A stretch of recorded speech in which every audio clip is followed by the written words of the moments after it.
Olá, hoje eu vou trazer aqui uma revisão literária e uma exposição de opiniões a respeito do livro Origem, do Dan Brown.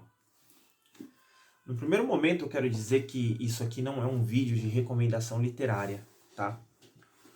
Até porque existem dezenas, centenas de outros vídeos que recomendam essa leitura ou não recomendam, né? Depende da vertente que se busca.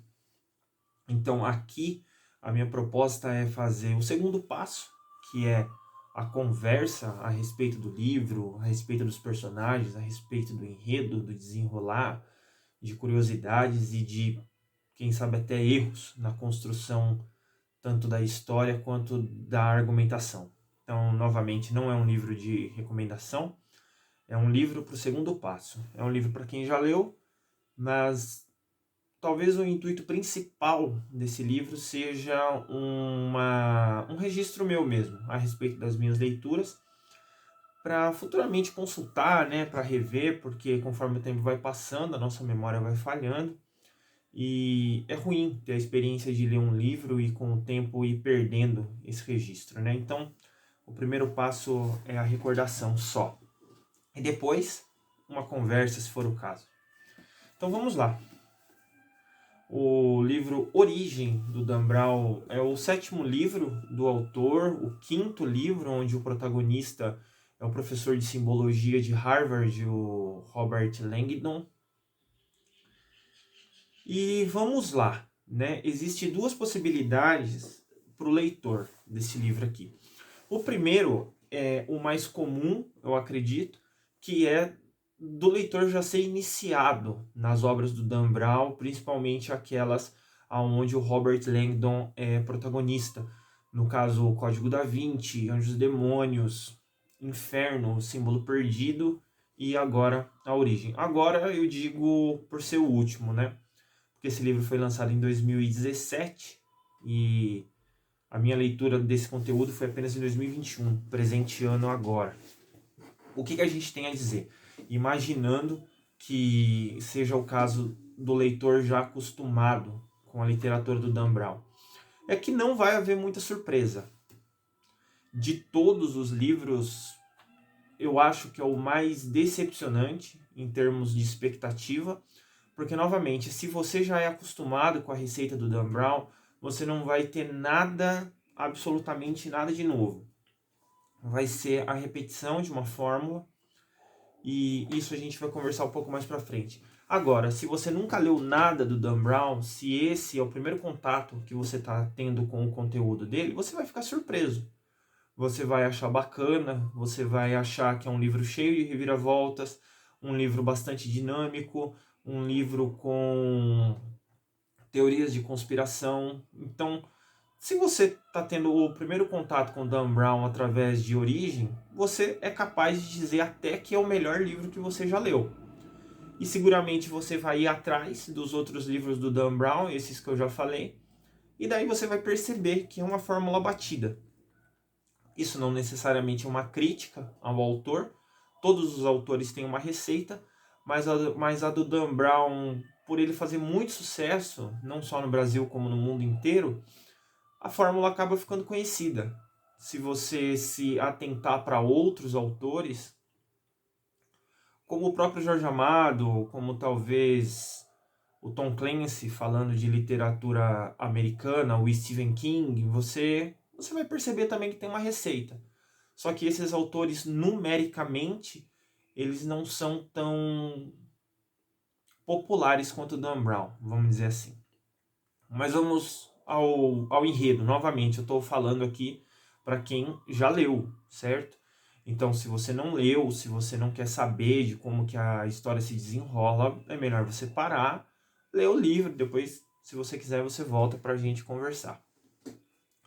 O livro vai começar no Museu Guggenheim, na Espanha. É um livro que é totalmente ambientado na Espanha, onde, seguindo as métricas das obras passadas, vai haver uma reunião muito importante ali, onde alguém muito inteligente, muito influente e via de praxe multibilionário vai expor uma verdade que vai assolar a Terra. Esse personagem que o Dan Brown construiu é o Edmund Kirsch, que se fosse possível fazer um paralelo dele com pessoas da vida real, seria possível compará-lo com o Elon Musk, com o Steve Jobs, com o Mark Zuckerberg. É alguém mais ou menos nesse patamar de influência mundial, né?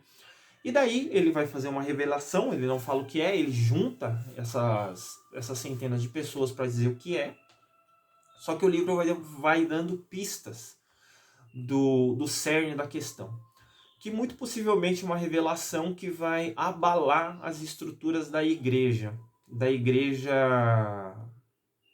das religiões como um todo, mas o foco principal é a igreja católica, né? O seio cristão, vamos dizer assim. Por que a gente sabe disso? Porque no começo do livro, logo nos primeiros capítulos, esse personagem, o Edmund Kirsch, ele tem a ideia de transmitir o seu achado para os principais líderes das igrejas mundiais, dos 3 principais monoteísmos, né? O cristianismo, o judaísmo e o islamismo. Ele acha interessante fazer essa revelação antes, mas aqui a gente já vai começar a conversar sobre o livro. Porque para mim, isso não faz muito sentido. Porque conforme você vai lendo a origem, você percebe que o Kirsch, ele não tem só uma discordância a respeito do pensamento religioso, mas ele carrega em si um ódio. O ódio e a vontade de destruição de tudo que é religião. Porque a gente vai descobrir no livro também que é por conta da vida que a mãe dele teve. A mãe dele, que era uma mulher criada num seio católico bastante rígido, quando ficou grávida do Edmund, ela foi expulsa de casa, essa coisa toda, e toda a sua tragédia familiar gira em torno disso. E o menino cresce, um menino muito inteligente, e ele cresce com esse ódio arraigado de todas as religiões, por ver na religião o mal. Tudo bem. Então aí, ao longo de sua vida, ele desenvolve uma pesquisa que, quando chega no seu clímax, tem o potencial de destruir as religiões no ponto de vista dele. E daí, por algum motivo que o livro tenta explicar, mas para mim falha muito seriamente nesse sentido, ele quer revelar antes para os líderes das religiões. No meu ponto de vista, isso nada mais é do que o próprio ego do personagem, que o Dan Brown constrói, mas ele vai dando explicações ao longo do texto que seria para ver como que os fiéis iriam reagir em relação a isso, tendo como parâmetro os líderes. Mas é meio estranho isso, porque o Edmund, sendo muito inteligente, ele é um futurólogo, afinal de contas. E um futurólogo, ele teria que ter a capacidade, em tese, de prever o que iria acontecer. E será que ele não iria prever que os líderes das igrejas iriam criar um movimento para impedi-lo de expor aquela verdade da maneira como ele queria expor? Enfim, o Edmund faz essa revelação para os 3 líderes lá, e daí começa o suspense da origem. Porque 2 desses líderes, eles morrem em circunstâncias muito suspeitas. Isso nas vésperas da revelação do Edmund lá no Guggenheim, né? E daí, nessa apresentação, no exato momento em que o Edmund vai fazer a grande revelação dele, ele é assassinado. Ele leva um tiro na cabeça no meio da apresentação, cai morto. O Robert Langdon, que era o convidado dele, que teve um encontro poucos minutos antes com ele, onde o Edmund se mostrava um pouco receoso em relação a como que as religiões iriam encarar aquilo, aonde ele revela um pouco de medo a respeito das figuras de liderança da igreja que ele tinha se manifestado antes, né? Eu achei isso muito controverso e particularmente um pouco mal construído. É claro que o autor ele precisa criar uma estratégia para a narrativa poder se desenvolver. E essa foi a que o Dan Brown escolheu. Eu faria diferente? Eu não sei se eu faria diferente, porque tem momentos que não tem o que se fazer. Você tem aquelas estruturas e você precisa gerar um clima de perseguição, de suspense e de temor por meio dos personagens principais. E foi o jeito que o Dan Brown escolheu. Eu, como leitor e já conhecedor das outras obras do Dan Brown, não me vi surpreso com isso. Para mim foi uma arquitetura bastante simplória e até controversa nas suas razões. Mas enfim, quando o Edmond é morto, então é levantado o suposto vilão da história, que seria o bispo Valdespino, da Igreja Católica da Espanha. E novamente, quem já leu alguma coisa do Dan Brown já vai perceber que o Valdespino não pode ser o vilão. Porque ao longo de todos os livros do Dan Brown que a gente já viu, o nítido vilão não é o vilão. E muitas vezes o nítido vilão é na verdade alguém que está sofrendo uma perseguição por parte do verdadeiro vilão que se mantém nas sombras. E aqui não acontece diferente, né? O assassino de Edmond, que é um oficial do exército da Espanha, na minha opinião também é a figura maléfica mais mal construída do Dan Brown. Ele é bastante raso, bastante fraco nos seus propósitos. Segue a mesma receita dos vilões de O Código da Vinci, Anjos e Demônios, mas muito mais fraco, com uma argumentação rasa e que se torna irrelevante a partir do momento em que ele mata o Edmond, que era o objetivo dele, né? E daí, seguindo nessa narrativa, a gente vai começar o livro de verdade, que é quando o Langdon e uma mulher, que é a sua companheira, que é uma outra repetição de todas as obras do Dan Brown. Langdon sempre se associa com mulheres via de regra bem-sucedidas, bonitas, inteligentes e com alguma fragilidade feminina que ao longo da narrativa vai sendo consertada. E nesse caso a gente está falando da Amber Vidal, que era quem iria coordenar a apresentação do Edmund Kirsch lá no Guggenheim, certo? Então daí eles estavam numa fuga e nesse momento, novamente, isso aqui vai ser repetitivo. Origem é o livro mais fraco do Dan Brown, na minha opinião. Claro, se a sua opinião diverge, a gente conversa, mas em todos é o mais fraco, inclusive nos motivos que fazem o Langdon fugir da polícia aqui. Porque se você analisar friamente, o Langdon ele não tinha, no primeiro momento, nenhum motivo para fazer essa fuga. Ele vê o amigo dele ser assassinado no palco. E daí tudo bem, é trágico, mas é uma cena de assassinato onde existem câmeras por todos os lugares que podem talvez indicar o assassino. Ou seja, o Langdon ele conseguiria provar muito facilmente que não tem nenhum tipo de ligação com isso. E a polícia, naqueles primeiros minutos de caos, eles impedem que as pessoas passem, que saiam, né, do museu, vão fazendo os primeiros interrogatórios. E o Langdon até que se mostra bastante calmo em relação a isso.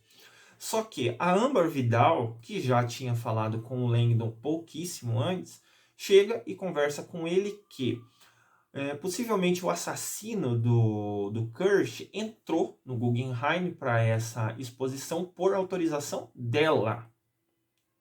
Então ela poderia ser indicada como cúmplice, poderia ser presa. E daí, por este motivo, eles começam a fugir. Na realidade, a Ambra começa a fugir. E o Langdon vem no calço dela, supostamente para ajudá-la na fuga, para mostrar uma rota de fuga, esse tipo de coisa. E depois de algumas páginas, um policial comenta com o Langdon o seguinte, fala assim, poxa vida, você era amigo do Kirsch, não era? Era. Ele fez alguma revelação para você antes da apresentação, não fez? É, tudo bem, ele falou alguma coisinha para mim. Então isso pode te colocar como um alvo das pessoas que tinham o Kirsch como alvo, você não acha? Aí o Langdon pensa, puxa vida, é mesmo, isso pode acontecer, então é melhor eu fugir. Lógico que ele não fala isso pro policial, mas então ele e a Ambra engatam fuga.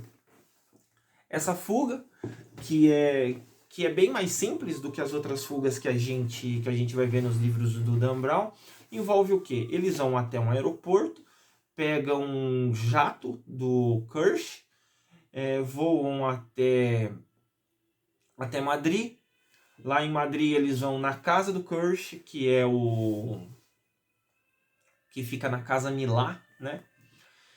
E daí, lá são os primeiros passos da grande perseguição do livro.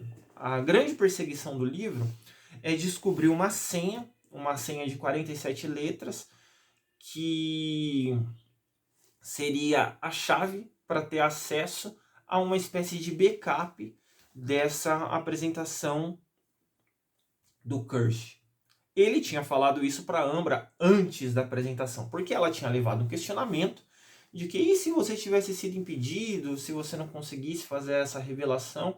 Ele falou, não teria problema nenhum, porque eu tenho um backup disso, basta ter a senha.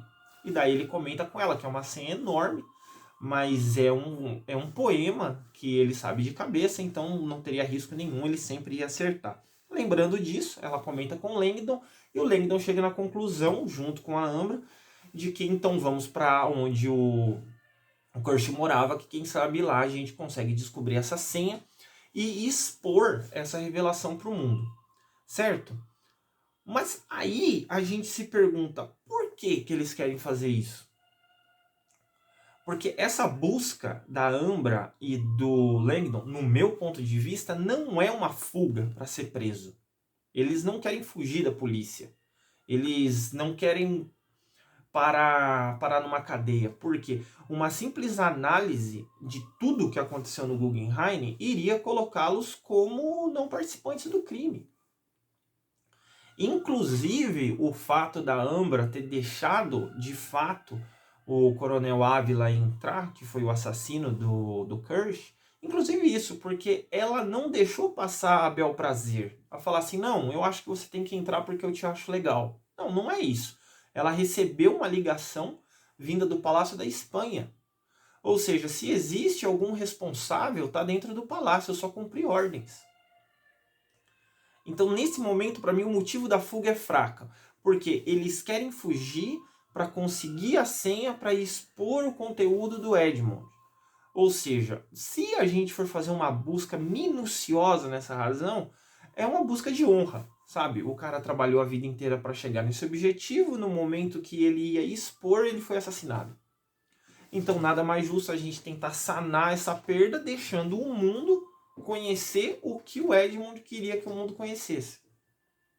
Apesar do Langdon ter plena ciência que talvez o seio dessa revelação pudesse causar uma estrutura muito séria no universo das religiões. E ele tem consciência que isso pode ser um revés. Então, novamente, para mim é uma busca muito dúbia em relação a sentimentos. Mas eles seguem nessa busca. E daí a gente tem que falar também de um personagem, eu vou chamar de personagem, mas ele não é humano, que o Dan Brown apresenta aqui como sendo a grande invenção do Kirsch, que é uma inteligência artificial que se desenvolve dentro de um celular, né? Ela, vamos dizer assim, é encapsulado dentro de um celular, o celular do Kirsch, que o Langdon pega pouco depois da morte dele. E a partir de lá, ele tem acesso a eu vou chamar aqui de programa, mas é algo muito maior que isso, que é um programa chamado Winston. O Winston é uma inteligência artificial que conversa com Langdon o tempo inteiro. É como se fosse um melhor amigo que o Kirsch desenvolveu. Uma inteligência artificial que dialoga, que faz perguntas, que quase esboça, que expõe algum tipo de sentimento. A gente vai vendo isso ao longo das páginas, o que é bastante estranho também, porque é um nível de inteligência artificial que extrapola um pouco o que a gente entende hoje como sendo inteligência artificial. Porque se o Kirsch chega realmente naquele nível de desenvolvimento de uma inteligência, ele poderia difundir aquilo, claro, não seria barato, mas ele poderia difundir aquilo para uma ou duas pessoas do mesmo segmento tecnológico para ele e expor para o mundo inteiro. O que seria de se aguardar de um personagem como Kirsch, mas por algum motivo que o livro não coloca muito bem, ele mantém aquilo escondido, ele mantém aquilo só para ele. Pois bem, voltando. O Winston é um enorme banco de dados. E daí, conforme literalmente o Langdon vai conversando com ele, o Winston vai dando pistas de como chegar na tal senha de 47 dígitos. E daí eles chegam lá na Casa Millar, que é onde o Kirsch mora. Lá o Langdon faz uma série de perguntas a si próprio, vai descobrindo obras magníficas, quadros e colocando revelações a respeito disso para o leitor, né? Revelações um pouco cansativas, inclusive, algumas desnecessárias. Pois bem, na Casa Millar a polícia chega, eles têm que fugir. Esse telefone super tecnológico do Kirsch cai, é quebrado, eles perdem o Winston, mas lá eles descobrem que eles têm que ir para o laboratório onde o Kirsch trabalhava, né? E eles chegam lá, eles têm acesso a esse grande computador. Antes disso, eles passam lá na Basílica da Sagrada Família, né? Lá na Espanha, lá eles descobrem essa senha que estava, esse poema que estava num livro do Blake, né? Que eu esqueci o nome do primeiro autor, mas é alguma coisa Blake. E lá eles são bastante rápidos. Inclusive, lá na Igreja da Sagrada Família, o Langdon tem o encontro final e fatal com o seu perseguidor, que é o Ávila, né? Que é orquestrado por alguém para pegar. O Langdon lá, eles têm um embate físico na escada em espiral da Sagrada Família, que inclusive é a capa do livro. Eu achei que foi bastante bem bolado a respeito disso. E isso se dá ali o Ávila termina a sua vida pueril dentro do livro, e a história se segue. Mas o que a gente tem que na verdade é o motivo para eu ter feito essa pequena filmagem aqui, é quando a Ambra e o Langdon têm acesso a essa apresentação que o Kirsch já tinha feito, né? Porque no começo do livro ele comenta para Ambra assim: eu não vou apresentar nada no palco. Eu vou ficar no palco enquanto eu coloco essa apresentação que eu já gravei para rodar. Ou seja, eu vou assistir junto com vocês a gravação que eu mesmo fiz. Então ele seria um espectador dele mesmo, certo? Ele iria estar lá no palco, mas ele ia simplesmente apertar um botão de execução e aquele conteúdo que estava no laboratório dele ia ser simplesmente projetado na tela para todo mundo assistir, inclusive ele. Pois bem, aí lá no laboratório do Kirsch eles conseguem acessar a senha, não teve muito suspense a respeito disso. Para mim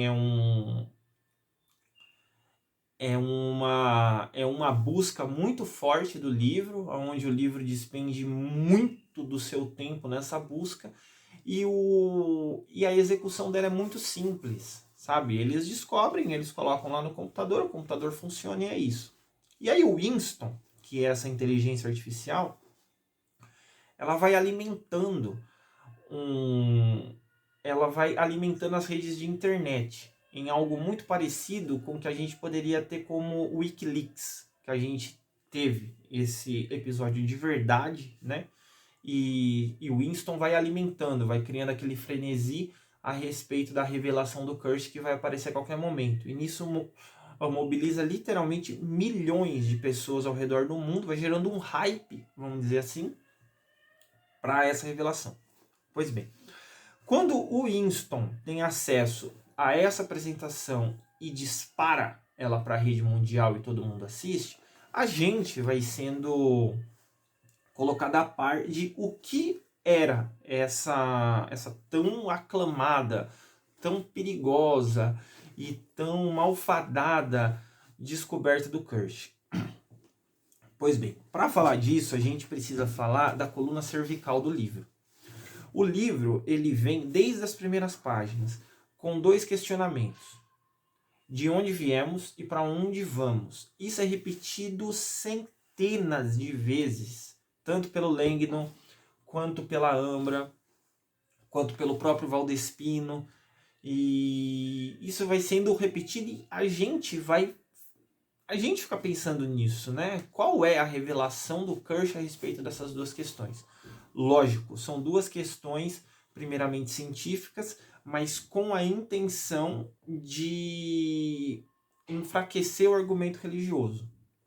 E quando a gente assiste um modo de falar, quando a gente lê e imagina essa apresentação do Curse, ele vai começar falando o seguinte: de onde viemos? Ele vai dar a explicação científica para isso. Ele vai falar dos primeiros experimentos bioquímicos a respeito de aminoácidos, a respeito de sopa primordial, aonde seria a origem do código genético. Ele vai dizer que os primeiros experimentos bioquímicos nesse sentido, que é do Urey e do Miller, isso na década de 50, não conseguiram ter muito sucesso, porque a natureza precisa de milhões, bilhões de anos para conseguir travar a sequência de evolução, né? E daí, qual é a pegada do Curse? O que ele conseguiu fazer? Ele conseguiu fazer um modelo matemático preditivo para dizer que os experimentos do Urey e do Miller estavam possivelmente certos. Depois eu vou falar por que a origem também falha nisso, quando comparado com os outros livros do Dan Brown. Esse modelo matemático do Curse, ele vai falar o seguinte: olha, a gente só tinha olhado para os experimentos por poucos anos. Esses experimentos foram feitos em 1950, a gente está aqui em 2000 e pouco, então se passaram 50, 60 anos, e para a natureza 50, 60 anos não significa nada. Os experimentos do Urey e do Miller, eles conseguiram mostrar alguns aminoácidos se formando a partir de onde não havia vida, a partir de uma sopa primordial de substâncias, certo? Certo. Mas isso não prova que vai existir vida ali, tudo bem? Tudo bem, até um primeiro momento, porque a gente só está olhando para isso por 50 a 60 anos. E se a gente extrapolasse por meio do método matemático que eu, Curse, desenvolvi? E aí que entra. Esse experimento, esse modelo matemático, projeta os experimentos do Urey e do Miller por milhões de anos. E dentro desse modelo matemático do Curse, em milhões de anos, seria possível a formação do código genético. Então aí entra a primeira descoberta, de que, ao contrário do argumento religioso, não seria necessário Deus para começar a vida. Aí você fica pensando, você como leitor, você pensa assim, puxa vida, é mesmo, né? É mesmo, né? E ele vai para outra questão. A outra questão, para mim, ela é um pouco problemática, porque ele fala assim, para onde vamos? Ou seja, qual é o futuro da humanidade? No livro, o Dan Brown, a gente fala Dan Brown porque o Dan Brown escreveu, mas são os personagens que estão simbolizando essas ideias. Então o Kirsch, ele vai dizer o seguinte, que o modelo matemático dele, quando extrapolado por mais alguns milhões de anos, além de prever a origem da vida, esse seria a razão do título do livro, né? E depois eu vou dizer que eu não concordo muito com esse título também. Ele prevê que em milhões de anos, além de explicar a origem da vida, esse modelo matemático dele prevê também a confirmação da teoria de Darwin, que é que as espécies mais bem adaptadas vão ficando em detrimento das outras que vão morrendo, certo? E daí ele chega até o Homo sapiens, na linha evolutiva. Mas ele começa a perceber que depois do Homo sapiens vai aparecendo outra espécie. Uma outra espécie que ao longo dos anos vai dominando todo o cenário evolutivo. E mais, isso seria tão grande que não seria só... Não poderia ser chamado de uma espécie. Não poderia ser chamado de um gênero, não poderia ser chamado de uma família. Teria que ser chamado de um reino. Um reino inteiramente novo iria surgir depois do Homo sapiens. Inclusive, na minha opinião, ele errou o título do livro. Para mim, o título do livro deveria ser O Sétimo Reino, porque ele fala isso num determinado momento, de que, claro, existem 6 reinos dentro do planeta Terra, né? 6 reinos de seres vivos. E esse seria o 7º reino. Acho que seria um título mais legal, o 7º reino. E daí o Kirsch explica que esse 7º reino iria dominar o planeta. E o que é o 7º reino? O 7º reino ele chama de Tachyon, que seria o quê? Seria uma simbiose entre o ser humano e todo tipo de tecnologia que já existe.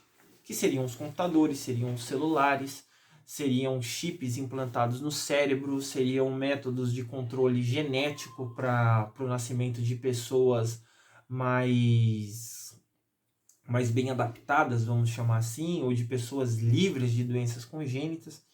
A esse reino, esse suposto reino, o Kirsch chama de Tachyon.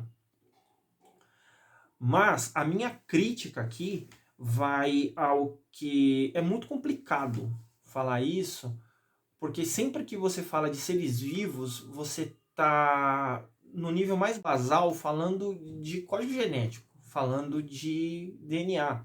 O que separa um ser humano de um peixe, de um anfíbio? É o código genético. São as bases nitrogenadas, a organização dessas bases nitrogenadas e toda a história evolutiva por trás delas, que transforma espécies diferentes, famílias diferentes, gêneros diferentes. Então, o argumento que o Kirsch coloca do ponto de vista biológico, para mim, é muito fraco. Porque por mais que você instale um chip na cabeça de alguém, por mais que você consiga associar a vida de qualquer pessoa a um celular ou a um computador, você precisa de um código genético junto a isso, funcionando conjuntamente. Mais ou menos como funciona quando um ser vivo, como um mamífero, por exemplo, tem bactérias no intestino. São 2 seres vivos diferentes, agindo em endossimbiose. Sim, mas cada um com um código genético diferente. E quando você instala um chip no cérebro de alguém, esse chip tem um código genético? Não, não tem. Ele não é um ser vivo. Então, o argumento do Kirsch de que a vida humana pode estar intimamente associada à tecnologia, de forma que o ser humano se acostume a isso, eu concordo. Mas dizer que a vida humana vai depender disso, eu acho muito complicado, porque o ser humano já passou, a espécie humana já passou por inúmeras tragédias ao longo da evolução e ela continua. E como dizem alguns pensadores por aí, basta você acabar com a luz elétrica para colocar o ser humano na Idade Média de novo em razão de poucos dias. E eu concordo com isso. Eu não acho que a tecnologia vai se associar tão fortemente à vida humana de forma a tornar a vida humana impossível dentro de um cenário evolutivo. A tecnologia é essencial, inclusive esse vídeo está sendo gravado por meio de tecnologia, mas a nossa vida não depende disso. A tecnologia é muito recente na história humana. Nós vivemos aí, a espécie humana, há mais ou menos uns 200 mil anos sem nenhum tipo de tecnologia. A nossa força é muito maior do que isso. Pois bem, voltando a falar da origem, né? Para mim, esse argumento é muito fraco e você que leu, talvez você tenha o mesmo sentimento que eu, de que você aguarda por uma revelação um pouco mais profunda.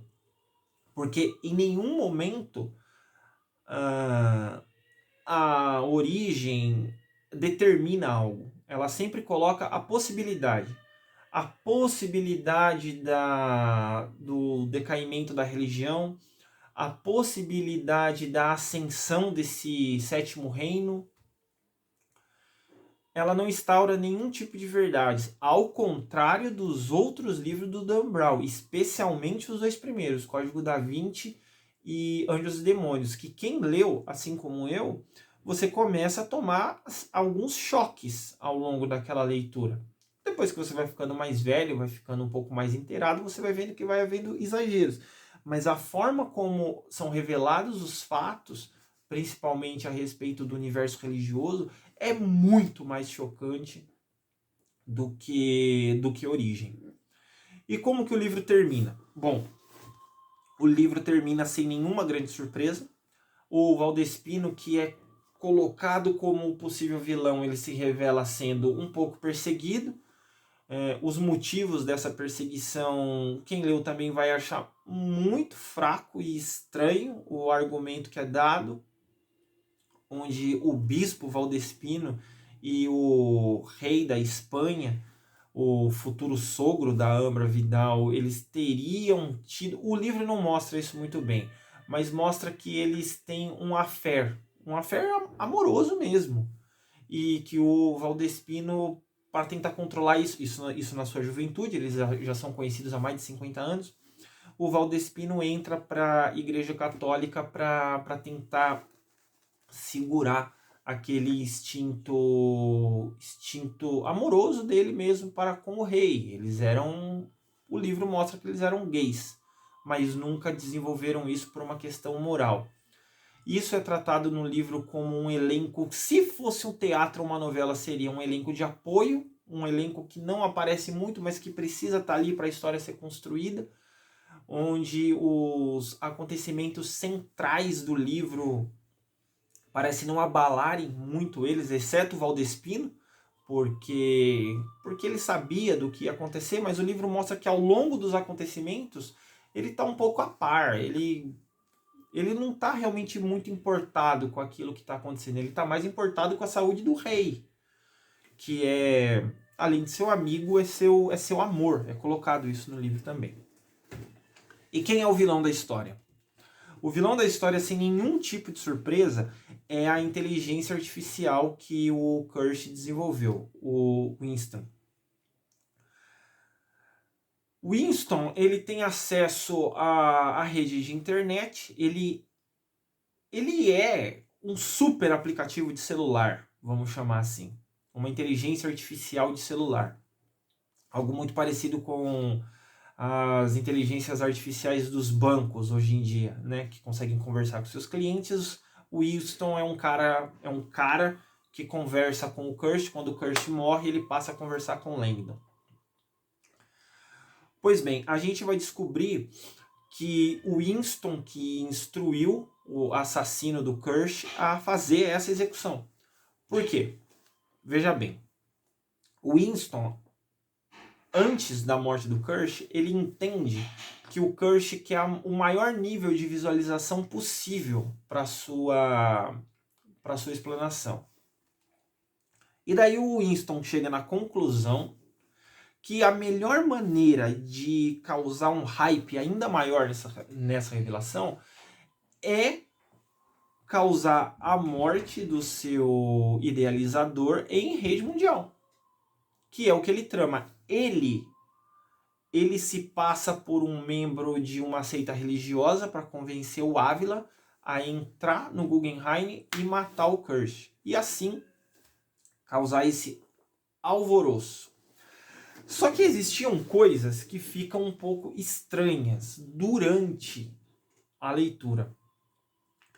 Por quê? Se o Winston ele consegue arquitetar a morte do seu idealizador, o Kirsch, ele deveria prever que de alguma forma essa revelação tinha que ser feita, certo? O livro mostra que o Winston não sabia a senha para ter o backup. Ele sabia que seria um backup, que tinha um backup em algum lugar, mas porém a senha ele não sabia, somente o Kirsch sabia essa senha. Aparentemente o Kirsch ou esqueceu de falar para o Winston, ou então ele não confiava no Winston tanto assim. O fato é que o Winston não sabia dessa senha. E no primeiro momento parece que o Winston não previa que o Langdon ia dar fuga e que ia ajudar na descoberta dessa senha. Depois de um tempo, depois da morte do Kirsch, na verdade, que o Langdon pega esse celular, e lembrando que o Langdon pega o celular do Kirsch por instrução da Ambra, né? Ou seja, era algo que a princípio não era para ter acontecido. E dá pra gente calcular que não era um plano do Winston, isso também. Então precisou de uma dose de sorte pro Winston conseguir ter toda essa comunicação fácil, vamos dizer assim, com o Langdon. Porque o Langdon não ia conseguir usar o próprio celular, que ele teve que jogar fora na saída do Guggenheim para evitar ser perseguido pelo GPS, né? Afinal de contas ele estava fugindo da polícia. E daí o livro se desenvolve desse jeito. Ele consegue abalar as estruturas da religião? Não, ele não consegue.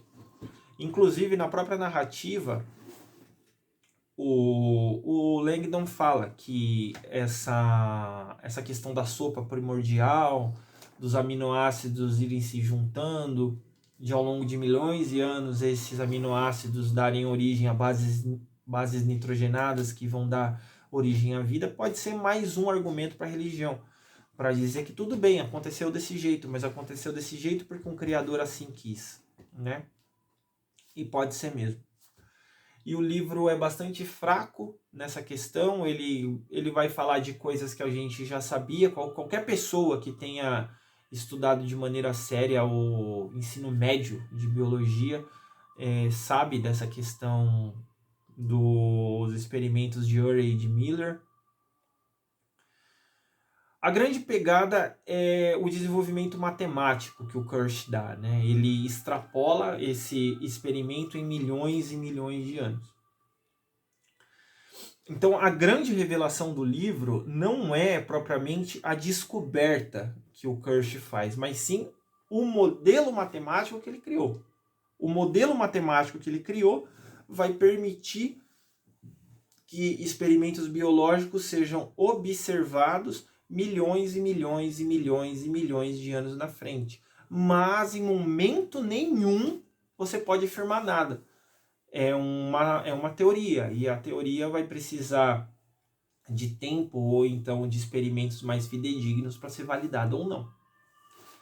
E dessa maneira termina a minha análise do livro Origem, do Dan Brown, que, na minha opinião, ainda vende muito, tanto no Brasil quanto no mundo, por conta do frenesi que foi o Código da Vinci em 2006, se não me falha a memória, foi quando foi vendido. Na sequência, pelo menos na sequência brasileira, teve o Anjos e Demônios, que é um livro também muito bom. Cronologicamente não é assim, né? Cronologicamente, o Anjos e Demônios foi lançado primeiro e na sequência o Código da Vinci, que são os os dois principais livros do Dan Brown, na minha opinião. O Dan Brown, que não é um grande escritor, na minha opinião. Ele tem grandes ideias, mas não é um grande escritor. E daí é isso. A gente vai ficando por aqui. Até a próxima com mais uma resenha de um livro.